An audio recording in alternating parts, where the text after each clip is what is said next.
नमस्कार दोस्तों, UP PCS 2025 के प्रीलिम्स के लिए करंट अफेयर की श्रृंखला में फरवरी 2025 का जो करंट है उसको देखेंगे। मणिपुर में राष्ट्रपति शासन लागू हुआ। आर्टिकल 356 के तहत नए मुख्य चुनाव आयुक्त बने हैं ज्ञानेश कुमार, ये 26वें नंबर के हैं। नए मुख्य चुनाव आयुक्त बने हैं ज्ञानेश कुमार, 26वें नंबर के हैं। 13वां एक्वेरिन सैन्य अभ्यास भारत मालदीव के बीच में होता है। एक्वेरिन सैन्य अभ्यास भारत मालदीव के बीच में होता है। ये 13वां संस्करण था 2025 में।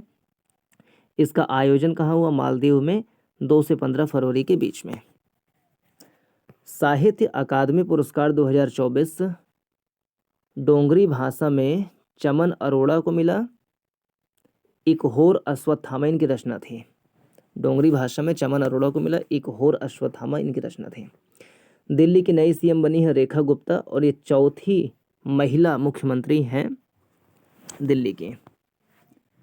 दिल्ली की सीएम कौन है? रेखा गुप्ता, और ये दिल्ली की चौथी महिला मुख्यमंत्री हैं। दिल्ली में विधानसभा की 70 सीटें हैं, जिसमें से बीजेपी को मिली 48 सीटें, आम आदमी को पार्टी को मिली 22 सीटें। भारत का पहला व्हाइट टाइगर ब्रीडिंग सेंटर कहाँ खुला है? रीवा में मध्य प्रदेश। भारत का पहला व्हाइट टाइगर ब्रीडिंग सेंटर कहाँ खुला? रीवा में। टाइम मैगजीन की वुमेन ऑफ द ईयर 2025 सूची में स्थान पाने वाली एकमात्र भारतीय महिला कौन है? तो पूर्णिमा देवी वर्मन। पूर्णिमा देवी वर्मन ये असम की वाइल्ड लाइफ संरक्षक हैं। टाइम मैगजीन की वुमेन ऑफ द ईयर 2025 सूची में स्थान पाने वाली एकमात्र भारतीय महिला कौन है? पूर्णिमा देवी वर्मन, असम की वाइल्ड लाइफ संरक्षक हैं। धर्मा गार्जियन संयुक्त सैन्य अभ्यास भारत जापान के बीच में होता है। 25 फरवरी से 9 मार्च तक हुआ और इस साल फ्यूजी जापान में हुआ। 6वां संस्करण था। तो धर्म गार्जियन संयुक्त सैन्य अभ्यास भारत जापान के बीच में होता है। 2025 में 6वां संस्करण हुआ। 25 फरवरी से 9 मार्च के बीच में। इस साल फ्यूजी जापान में इसका आयोजन हुआ। सेबी के 11वें चेयरपर्सन बने हैं तुहिनकांत पांडे। सेबी की स्थापना 1988 में हुआ था। जलवायु जोखिम सूचकांक 2025 में भारत की रैंक है 6वां। भारत 6ठे स्थान पे है। जलवायु जोखिम सूचकांक में भारत का स्थान 6वां है। इसके अलावा जलवायु परिवर्तन प्रदर्शन सूचकांक में 10वां स्थान है। एक होता है जलवायु परिवर्तन प्रदर्शन सूचकांक, उसमें भारत का स्थान 10वां है। और जलवायु जोखिम सूचकांक में 6वां स्थान है। जलवायु परिवर्तन प्रदर्शन सूचकांक में 10वां स्थान है, जो जर्मन वॉच निकालती है, उस पे शीर्ष पे डेनमार्क था। और जलवायु जोखिम सूचकांक में भारत का स्थान 6वां है और ये भी जर्मन वॉच निकालती है। भारतीय तटरक्षक बल इंडियन कोस्ट गार्ड द्वारा सागर कवच 2025 का आयोजन पश्चिम बंगाल में किया गया। भारतीय तटरक्षक बल द्वारा सागर कवच 2025 का आयोजन पश्चिम बंगाल में किया गया 21-22 फरवरी को। फ्रांस के मार्सिले शहर में भारत द्वारा वाणिज्य दूतावास का उद्घाटन किया गया। मार्सिले शहर कहाँ है? फ्रांस में है। यहाँ पे भारत ने वाणिज्यिक दूतावास का उद्घाटन किया। वर्ल्ड वेटलैंड्स डे कब मनाया जाता है? 2 फरवरी को। वर्ल्ड वेटलैंड्स डे मनाते हैं 2 फरवरी को। इसका थीम है protecting wetlands for common future. Protecting wetlands for common future 2025 की थीम है protecting wetlands for common future. विश्व रेडियो दिवस मनाते हैं 13 फरवरी को। विश्व रेडियो दिवस 13 फरवरी, थीम है radio and peace. Radio and peace. विश्व रेडियो दिवस 13 फरवरी, radio and peace. Corruption perception index 2024 में भारत का स्थान है 96वां और सबसे शीर्ष देश है डेनमार्क। इसको निकालते ट्रांसपेरेंसी इंटरनेशनल। सबसे लास्ट में है south Sudan. Corruption perception index 2024 में भारत का स्थान है 96वां और पहले पे है डेनमार्क। कुछ और इंडेक्स है, जैसे हैनले पासपोर्ट इंडेक्स में भारत का रैंक है 77वां। पहले 85 पे था, अभी 77 पे है। टॉप पे सिंगापुर है। हुरून ग्लोबल यूनिकॉर्न इंडेक्स में भारत का रैंक है 3रा। भारत में 64 यूनिकॉर्न है। वैश्विक शांति सूचकांक 2025 में भारत का रैंक 115 है। पहले पे आइसलैंड। वैश्विक ऊर्जा संक्रमण सूचकांक में भारत का रैंक है 71वां, पहले पे स्वीडन है। ग्लोबल जेंडर गैप इंडेक्स में भारत की रैंक है 131, पहले पे आइसलैंड है। जलवायु परिवर्तन प्रदर्शन सूचकांक में भारत का रैंक है 10वां, पहले पे डेनमार्क है। डेनमार्क चौथे पे है, पहला दूसरा तीसरा 3 रैंक खाली है, तो टॉप पर डेनमार्क है चौथे स्थान पे। मानव विकास सूचकांक 2025 में भारत का रैंक है 130वां, स्कोर है 0.685, टॉप पर है आइसलैंड, यूएनडीपी निकालती है। प्रेस स्वतंत्रता सूचकांक 2025 में भारत का रैंक है 151, सुधार हुआ है पिछली बार से, और नॉर्वे शीर्ष पर है। वैश्विक नेटवर्क तत्परता सूचकांक में भारत की रैंक है 36। खुशहाली सूचकांक में भारत की रैंक है 118, टॉप पर है फिनलैंड। वेल्थ रिपोर्ट में भारत की रैंक है चौथी, पहले पे है यूएसए। नाइट फ्रैंक द्वारा वेल्थ रिपोर्ट निकाली जाती है। भ्रष्टाचार धारणा सूचकांक में भारत का रैंक है 96वें, और पहले पे है डेनमार्क। संयुक्त सैन्य अभ्यास साइक्लोन 2025 ये भारत और मिस्र के बीच में होता है। साइक्लोन संयुक्त सैन्य अभ्यास साइक्लोन भारत मिस्र के बीच में होता है, राजस्थान में हुआ इस साल। The new icon Savarkar and facts ये बुक कौन लिखा? अरुण शौरी। अरुण शौरी।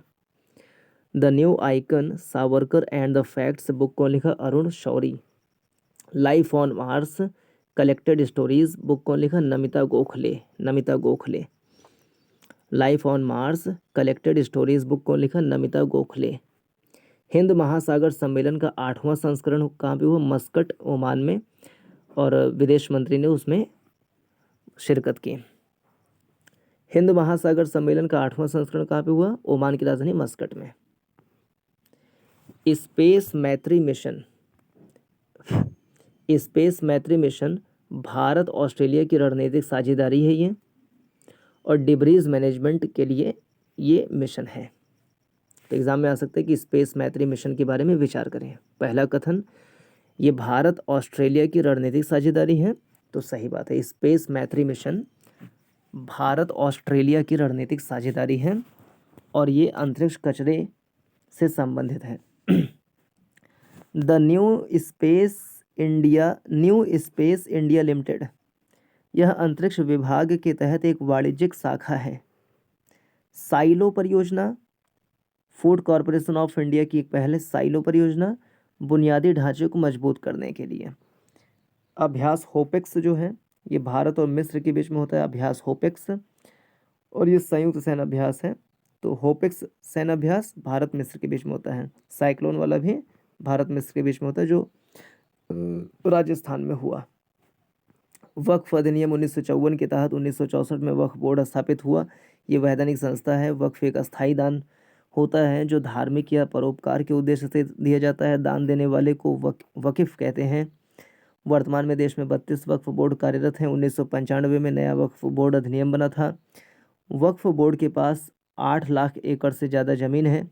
कोई भी संपत्ति वक्फ घोषित होने के बाद गैर हस्तांतरणीय हो जाती है। बोर्ड वक्फ की संपत्ति से मस्जिद, मदरसा, कब्रिस्तान बनाता है। केंद्रीय वक्फ परिषद का अध्यक्ष केंद्रीय मंत्री होता है। तो ये सब चीज़ें थी। एक बार यूपी के बजट 2025-26 को दोहरा लें। इसको वित्त मंत्री सुरेश खन्ना ने पेश किया 20 फरवरी 2025 को। बजट का आकार है 8,08,736 करोड़ रुपए। पिछले वर्ष की तुलना में 9.8% की वृद्धि हुई है। सर्वाधिक जो व्यय होगा इंफ्रास्ट्रक्चर पे 22%, शिक्षा पे 13%, कृषि पे 11%, सामाजिक सुरक्षा कार्यक्रम पे 4%। पूंजीगत व्यय 20.5% है। राजकोषीय घाटा जीएसडीपी का 2.97% है।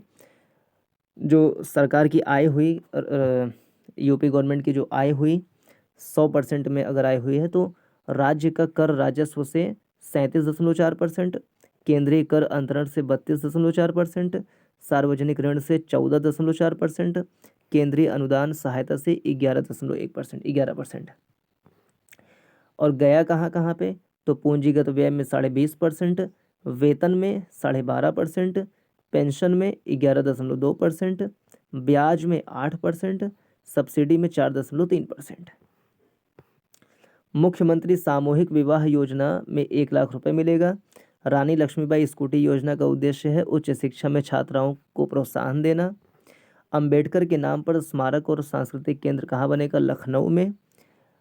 यूपी में 10 वस्त्रोद्योग पार्क स्थापित होंगे कबीर के नाम पर, और रविदास के नाम पर 2 चर्मोद्योग पार्क स्थापित होंगे। चरण सिंह के नाम पर सीड पार्क स्थापित होगा। AICT कहाँ पे? लखनऊ में है। ग्लोबल इन्वेस्टर्स समिट में 36 लाख करोड़ रुपए का MOU साइन किया गया। वर्ल्ड हंगर डे 28 मई को मनाते हैं, 2011 से मनाया जा रहा है। कामी रीता शेरपा 31 बार माउंट एवरेस्ट पर चढ़ी हैं।